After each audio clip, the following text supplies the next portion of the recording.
That's who made my van back in 1989. And who's me? I'm Jeff, and this is No Plan, Just a Van. And I figured I'd take the time out to show you what I got to work with here and tell you the story behind it. So let's take a cab. Let's take a look at the cab first. I tore the door panels out and got little boards up there with some switches in them for the windows. The customizers, who happen to be these people, I don't even know if they're in business anymore, from Goshen, Indiana, a big RV town, man.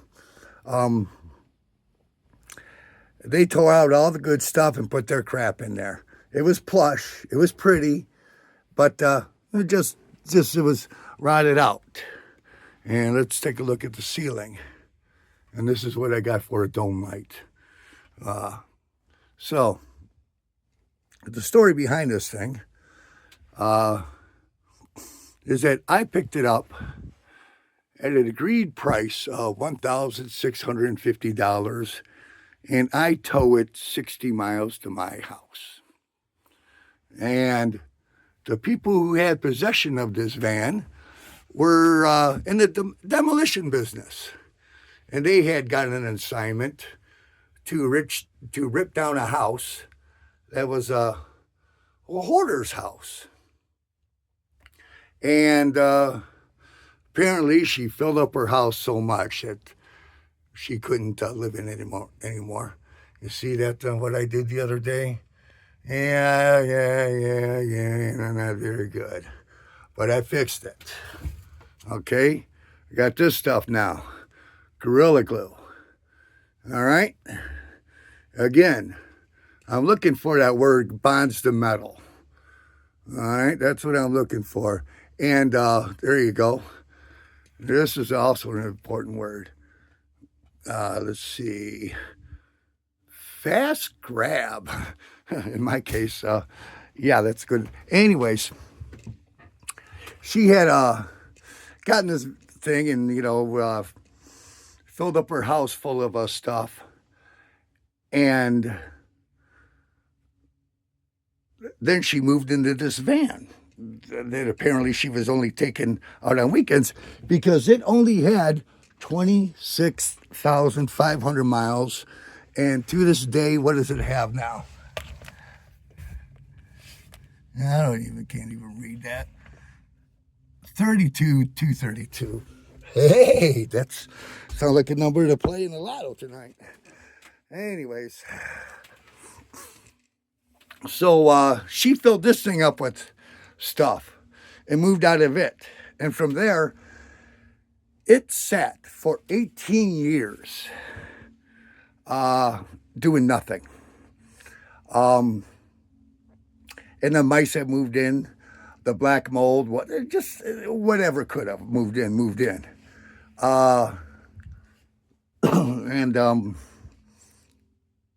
So, I guess she bought another mobile home and, trashed that up. Then she died. But, I got a lot of work to do. And the customizers,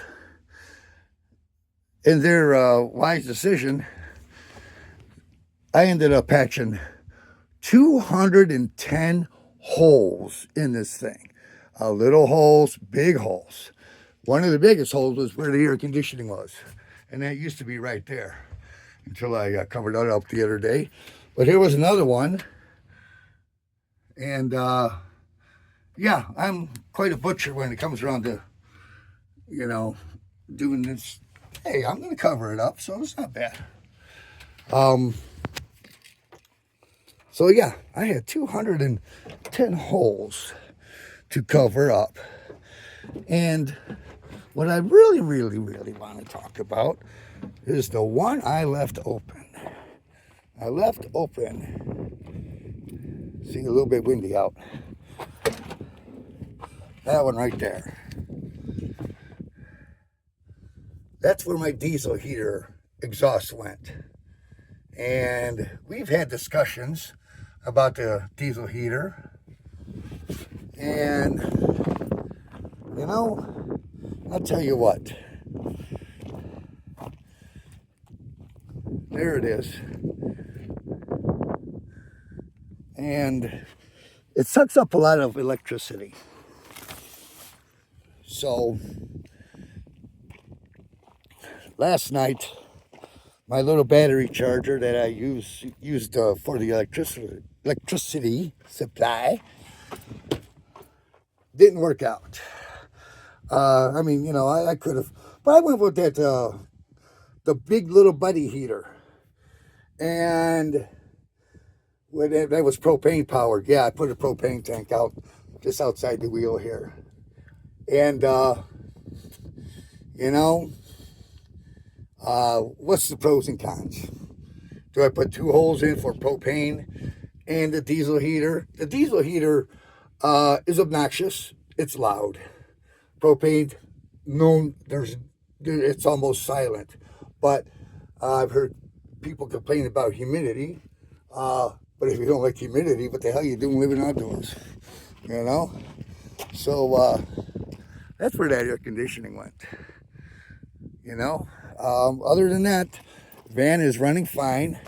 I did a lot of mechanical work on it. Just to replace the gas tanks. Had to put new tires on it, of course. When the tow truck dropped it off at the apartment complex I was living at the time, landlord calls me up the very next day. Says, hey, you know anything about that van there? And I says, yeah, I sure do. She goes, and they say, well, it hasn't been registered since 2006. And this was in 2024. And so it sat there. And they were nice enough at the, it was called, it was in Jackson, Michigan. They were nice enough to let me hog up a parking spot like, you know, everybody else does. And work out the van. I tore all the stuff out, all the interior stuff. There was a stove. There was a little refrigerator. There was a potty, you know, and storage, and, you know, had a battery in it and everything. And I'm still undecided which way to go. But power is definitely, I'm discovering, is one of those things. But anyways, they were nice enough to let me fill up their dumpsters occasionally with the interior, and to have it on jacks for weeks at a time. And the number of oil patches that I left. If they don't give me my security deposit back, I'll know why. So anyways, this is the quick update on the van. What should I do? Should I go with both sources of heat? And drill another hole? Because I have to put a hole in there for the potty anyway. So look, I patched up the hole so I could start with a blank slate. And like I said, I just left that one open there. And we'll see how it goes. So stay tuned. I'm going to get to putting this insulation back up. I cut it into chunks. Should go easier. Maybe I'll show you the finished edition if I remember. And if we don't have something else to rant about. All right? Later.